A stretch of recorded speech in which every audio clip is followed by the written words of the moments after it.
Hello students and welcome back to our channel Siraj Shaikh degree study.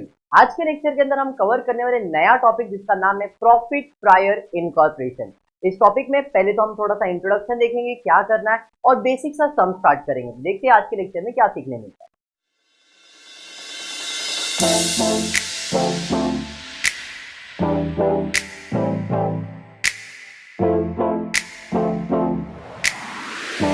We'll start with profit prior incorporation. Profit prior, prior मतलब पहले, profit prior incorporation मतलब आपने एक company business चालू किया था। अब वो बिजनेस जब चालू किया है तो उस पर रजिस्ट्रेशन का एक प्रोसेस होता है कि भाई अगर आप कंपनी बिजनेस चालू करते हो उसको रजिस्ट्रेशन करवाना पड़ेगा। रजिस्ट्रेशन मतलब इनकॉर्पोरेट करवाना पड़ेगा। जब तक इनकॉर्पोरेट नहीं हुआ है तब तक वो नॉर्मल बिजनेस चल रहा है, लेकिन जैसे ही रजिस्ट्रेशन मिल जाएगा वो एक कंपनी बन जाएगा।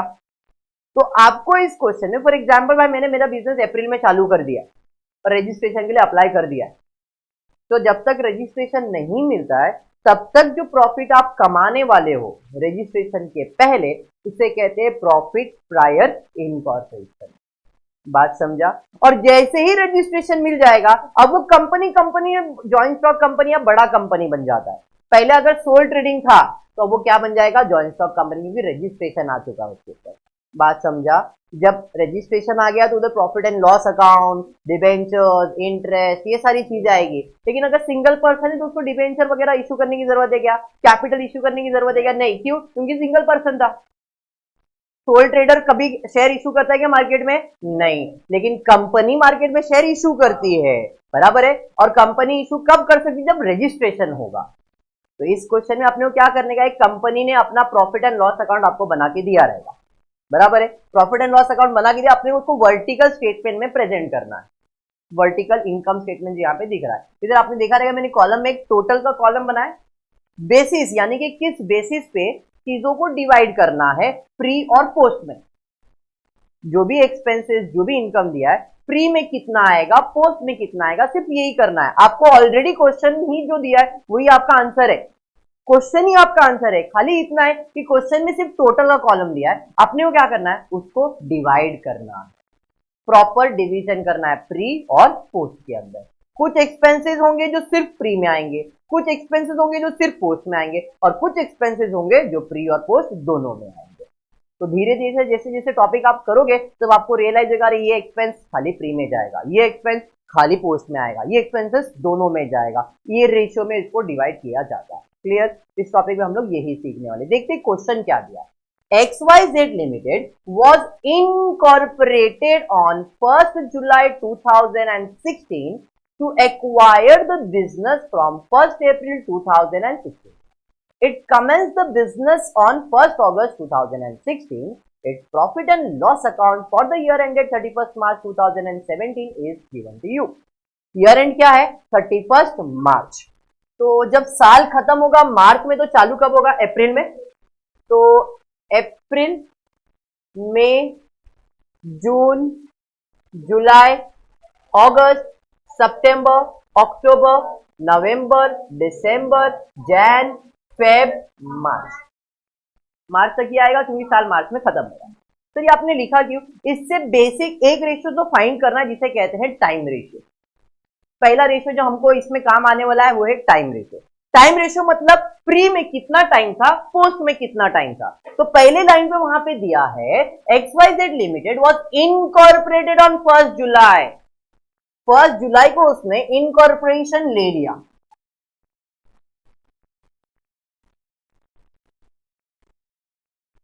तो ये जो है ये प्री इनकॉर्पोरेशन है और वो जो है पोस्ट इनकॉर्पोरेशन है। मतलब टाइम रेशियो की अगर मैं बात करूं तो यहां पे सिर्फ 3 मंथ्स का टाइम है और यहां पे 9 मंथ्स का टाइम है। तो मेरा टाइम रेशियो क्या आएगा? 3:9 और 1:3। ये कौन सा रेशियो आ गया? Time ratio. मतलब कुछ चीजें ऐसी होगी जिसको अपने को टाइम रेशियो में डिवाइड करना पड़ेगा तो हम उसको इस रेशियो में डिवाइड करेंगे। महीने का खर्चा है, सैलरी, पगार, पगार तो आप टाइम पे देते हो ना, मंथली देते हो, तो अगर फॉर एग्जांपल 50,000 पगार है तो 3 महीने का पगार फ्री में आएगा, 9 महीने का पगार पोस्ट में आएगा। डेप्रिसिएशन 3 महीने का फ्री में आएगा, 9 महीने का पोस्ट में आएगा। रेंट 3 महीने का फ्री में आएगा, बाकी पोस्ट में आएगा। जैसा जैसा कुछ भी इंफॉर्मेशन है तो जिसको टाइम पे डिवाइड कर सकते उसको टाइम में डिवाइड करें। समझा? क्लियर यहां तक? आगे आगे दिया, इट कमेंस द बिजनेस 1 अगस्त से उसने बिजनेस चालू कर दिया था, बट टाइम तो मिल ही गया। सेकेंड रेशियो जो इंपॉर्टेंट है वो है सेल्स रेशियो। इसमें सेकेंड इंपॉर्टेंट रेशियो जो होता है वो सेल्स। देखते हैं सेल्स के बारे में कुछ इंफॉर्मेशन दिया है क्या क्वेश्चन में। हाँ सर, क्वेश्चन में इंफॉर्मेशन दिया है, sales for the pre incorporation period was 5 lakh per month. Total sales for the year ending 31st March 2017 was 6,50,000, थोड़ा सा गड़बड़, 65 लाख, 6,50,000, क्योंकि ऊपर 5 लाख पर मंथ है तो इधर 6,50,000 तो आएगा नहीं, तो 65 लाख तो अमाउंट रहेगा। एक छोटा सा करेक्शन करना वहां पे, तो टोटल सेल्स कितना रहेगा 65 लाख। और प्री इनकॉर्पोरेशन के बारे में बोला है कि प्री इनकॉर्पोरेशन में पर मंथ कितना सेल्स करते थे 5 लाख। तो अगर मैं सेल्स की बात करता हूं तो इधर 5 लाख पहले मंथ में, दूसरे मंथ में 5 लाख, तीसरे मंथ में 5 लाख, तो यहां पे टोटल कितना सेल होगा 15 लाख। हाँ, ये मेरे को प्री इनकॉर्पोरेशन का मिल गया। मेरा टोटल सेल्स 65 लाख है, तो 65 लाख में 15 लाख तो इधर ही हो गया, तो 65 में 15 चला गया तो कितना बचा 50, तो 50 लाख का सेल्स इधर आएगा। अरे बात समझा? समझा? तो इससे मुझे सेल्स रेशियो मिल जाएगा। कैसे? 1 2 3 4 5, 1 2 3 4 5, 15 और 50, 15:50। इसको और कैंसिल कर सकता हूं, 3 5 जा, सॉरी 5 3 जा, 5 10 जा, तो ये मेरा कौन सा रेशियो है? अरे बात समझा? क्लियर? और कोई इंफॉर्मेशन दिया है क्या? Prepare a statement of profit and loss in columnar form for the year ended 31st March 2017. Allocate the various items on a suitable basis in pre-incorporation and post-incorporation. अभी columnar form मतलब T form, मैंने इसे vertical form में लिखा है, आप T form में भी कर सकते हो। टी फॉर्म मतलब जैसा क्वेश्चन दिया वैसा, समझ में आया? टी फॉर्मेट मतलब ऐसा, डेबिट क्रेडिट वाला। मैंने इसे वर्टिकल फॉर्मेट में प्रिपेयर कर दिया था। तो वर्टिकल फॉर्मेट में कैसे करना, क्या? Income minus expense. पहला लिखना है ए, क्या लिखोगे? इनकम। जितने भी इनकम दिए रहेंगे सब लिखना है। तो इस क्वेश्चन में देखो जरा, इनकम में कौन सा इनकम दिया? सर एक ही चीज दिया, ग्रॉस प्रॉफिट। डेबिट और एक्सपेंस लॉसेस, क्रेडिट और इनकम एंड गेन, तो ग्रॉस प्रॉफिट दिया है। कितना दिया है जीपी? एक ही इनकम है और कुछ भी नहीं, 5,20,000। देख लो पहले मैं कैसे प्रेजेंट कर रहा हूं, ये फॉर्मेट में हैबिट रखना, 5,20,000। क्लियर है यहां तक? अब सेकेंड पार्ट, यही टोटल आएगा। सेकेंड पार्ट क्या है? एक्सपेंस। अब एक्सपेंसेस में जितने भी डेबिट में दिए सब आ जाएंगे, तो एक एक करके बोलते जाओ। पहला क्या है? ऑफिस सैलरी, कितना? 60,000। सेल्स कमीशन 78, क्या बात, 78,000। नेक्स्ट उसके बाद क्या? Carriage outward 42,250। नेक्स्ट उसके बाद रेंट एंड टैक्सेस कितना है? 1,20,000। नेक्स्ट उसके बाद debenture interest, debenture interest 25,400। Next printing and stationery कितना? 15,000। नेक्स्ट एडवर्टाइजमेंट एक्सपेंस कितना? 65,000। Next net profit 1 lakh. ठीक है, तो सर आपने इसमें नया क्या किया, same to same copy paste कर दिया। आपको भी यही करना है। अब क्या करना है, खाली डिवाइड करना है, यही है पीपीआई। समझा क्या? अब डिवाइड करेंगे तो थोड़ा सा दिमाग लगाना पड़ेगा, कौन सी चीज को कौन से रेशियो में डिवाइड करना है। कुछ नहीं है तो टाइम रेशियो है, इधर कुछ नहीं समझा।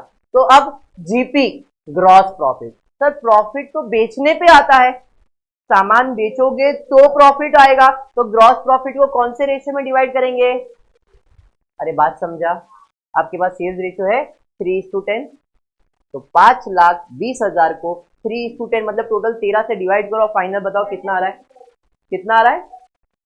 1 लाख, 1,20,000 और 4 लाख, क्योंकि इधर 1,20,000 आएगा तो उधर 4 लाख आएगा। क्या बात है। नेक्स्ट, उसके बाद आगे बढ़ते हैं। ऑफिस सैलरी, पगार जो देते हैं वो महीने पे देते। महीना मतलब कौन सा? Time ratio 1:3। तो ये 60,000 को 1:3 में डिवाइड करो, कितना आ रहा है? 20,000। Sales ratio, sorry time ratio 20,000 और 40। अरे समझा? चलिए, सेल्स कमीशन नाम से पता चल रहा है सेल्स का कमीशन है, तो कौन से रेशियो में जाएगा? सेल्स रेशियो 3:10 है ना, मतलब टोटल 13 होगा, तो 13 से डिवाइड करो, एक बार 3 एक बार 10, कितना? 18,000 और 60,000। रेशियो समझ में आ रहा है ना? ठीक है। नेक्स्ट, कैरेज आउटवर्ड, बेचने का खर्चा है, कैरेज आउटवर्ड कौन से रेशियो में जाएगा? सेल्स रेशियो में। तो 40 टू 9,750 पक्का? तो दूसरा कितना है? कितना? 32,000। ओके, चलिए ठीक है, बराबर है ना। अभी रेंट एंड टैक्सेस, रेंट कौन से रेशियो में? टाइम रेशियो में जाएगा, तो टाइम रेशियो में जाएगा, डिवाइड कीजिए, कितना आ रहा है? हाँ 40, बराबर है 40 और 80। Next, debenture interest. डिबेंचर कब इशू होता है? जब कंपनी बनता है, तो कंपनी तो पोस्ट में बनेगा, फ्री में बनेगा क्या? तो डिबेंचर इंटरेस्ट जो है स्पेसिफिक है, और स्पेसिफिक मतलब किसी एक में जाएगा, या तो फ्री या तो पोस्ट। फ्री में तो जाएगा नहीं, ये कहां जाएगा? पोस्ट। समझा क्यों? क्योंकि डिबेंचर कब इशू कर सकते हैं? जब मैं कंपनी बना लूंगा। सोल ट्रेडर डिबेंचर इशू करेगा, कोई खरीदेगा ही नहीं, तो वो स्पेसिफिक है, वो सिर्फ पोस्ट में जाएगा। नेक्स्ट, उसके बाद है प्रिंटिंग एंड स्टेशनरी, कौन से रेशियो में जाएगा? हाँ सोचो और बताओ, कौन से रेशियो में जाएगा प्रिंटिंग एंड स्टेशनरी? स्टेशनरी है, प्रिंटिंग है, कौन से रेशियो में जाएगा? टाइम रेशियो, हाँ या नहीं? अरे प्रिंटिंग का, स्टेशनरी का सेल्स में कैसे लेने वाले? चलिए टाइम रेशियो में डिवाइड कीजिए, 5,000। क्या बात। नेक्स्ट, एडवर्टाइजमेंट, क्या बात है, सेल्स रेशियो में जाएगा, कितना? 15,000 और 50,000। अरे ये समझा? अब सेल्स को, नेट प्रॉफिट को तो डिवाइड नहीं कर सकते ना आप, तो अब आपको क्या करना पड़ेगा? Income less expense, income less expense, तो आंसर आएगा। अरे बात समझा? इधर रेशियो थोड़ी लिख सकते अपन, तो अपने को क्या करना है? 1,20,000 में ये सब एक्सपेंस माइनस करना है, 4 लाख में ये सारे एक्सपेंसेस को माइनस करना है। थोड़ा सा करेक्शन करने वाली, जो जितने भी टाइम रेशियो वाले कैलकुलेशन है उसमें थोड़ा चेंजेस आने वाला, बिकॉज कैलकुलेशन में मिस्टेक हुआ है। यहाँ पे पहला टाइम रेशियो है 1:3, तो इधर आता है कितना? 15,000, 45,000। दूसरा इधर कैलकुलेट करो, टाइम रेशियो में थोड़ा सा मिस्टेक किया आपने, यहाँ पे 30,000, 90,000। फिर टाइम रेशियो यहाँ पे, तो यहाँ पे भी क्या करेक्शन हो जाएगा? यहाँ पे आ रहा है 3750, तो बैलेंस ले लो यहाँ पे 11,250। अब परफेक्ट है, टोटल कर लो और माइनस करो, बताओ अब कितना आंसर आ रहा है? इधर आ रहा है 28,500, 85,853। अब दोनों को प्लस करके देखो 12,14,350 आएगा। ये समझा? अब जरा ध्यान देना, जो भी नेट प्रॉफिट आता है उसमें जो प्री का आता है उसे हम ट्रांसफर करते हैं कहां? कैपिटल रिजर्व में। हमेशा याद रखना, प्री इनकॉर्पोरेशन का जो भी प्रॉफिट आएगा प्रिया वो कहां जाएगा? कैपिटल रिजर्व में। और जो पोस्ट इनकॉर्पोरेशन है वो तो सिंपल है, प्रॉफिट एंड लॉस अकाउंट में ही जाएगा। मतलब ये जो 28,500 आया है वो कैपिटल रिजर्व में जाएगा और ये जो 85,850 आया है वो आपका प्रॉफिट एंड लॉस अकाउंट में जाएगा। आई जस्ट होप आपको वीडियो पसंद आया रहेगा, तो प्लीज वीडियो को लाइक कर देना, फ्रेंड्स ग्रुप में शेयर करना और चैनल को सब्सक्राइब करना। Thank you for watching the video.